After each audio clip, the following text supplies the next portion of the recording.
నమస్తే వారియర్స్, ఇంకో వీడియోతోనైతే వచ్చేసిన. ఈ అమ్మవారి విగ్రహం మన ఇండియాలోనే ఎక్కడ కూడా కట్టలేరు, ఎందుకంటే దాదాపు 252 ఫీట్ హైట్ కడుతున్నారు. ఇప్పుడు మేము ఎక్కడికి వచ్చినామని అంటే హౌస్కోటే దగ్గర ఉన్న కాటేరమ్మ టెంపుల్ కి అయితే వచ్చినాం. ఇంకా ఇక్కడికైతే హౌస్కోటే నుంచి ఎవ్రీ 5 minutes ఒక బస్ అయితే ఉంటది. కరెక్ట్ గా గుడి ముందరనే వచ్చి ఆపుతాయి. ఇంకా ఫస్ట్ ఎంటర్ కాగానే ఇక్కడైతే వినాయకుని టెంపుల్ ఉంటది. ఇక్కడ దర్శనం చేసుకొని ఇంకా మేమైతే లోపలికి వెళ్ళిపోయినాం. ఇంకా నెక్స్ట్ అయితే కాటేరమ్మని అయితే దర్శనం చేసేసుకున్నాం. ఇక్కడ కాటేరమ్మ ఎదురుగానే నిమ్మకాయలతో దిష్టి కూడా తీస్తారు.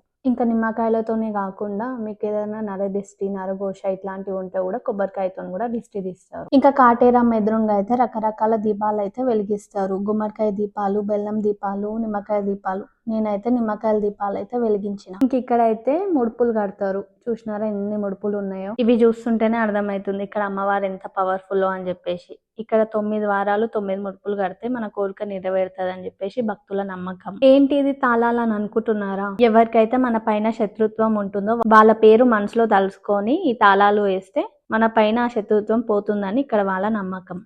ఇంకెందుకు లేట్, మరి మీరు కూడా మీ ఫ్యామిలీ మెంబర్స్ తో గానీ ఫ్రెండ్స్ తో గానీ వచ్చి అమ్మవారి ఆశీస్సులను పొందండి. ఇంకో వీడియోతో మళ్ళీ కలుద్దాం.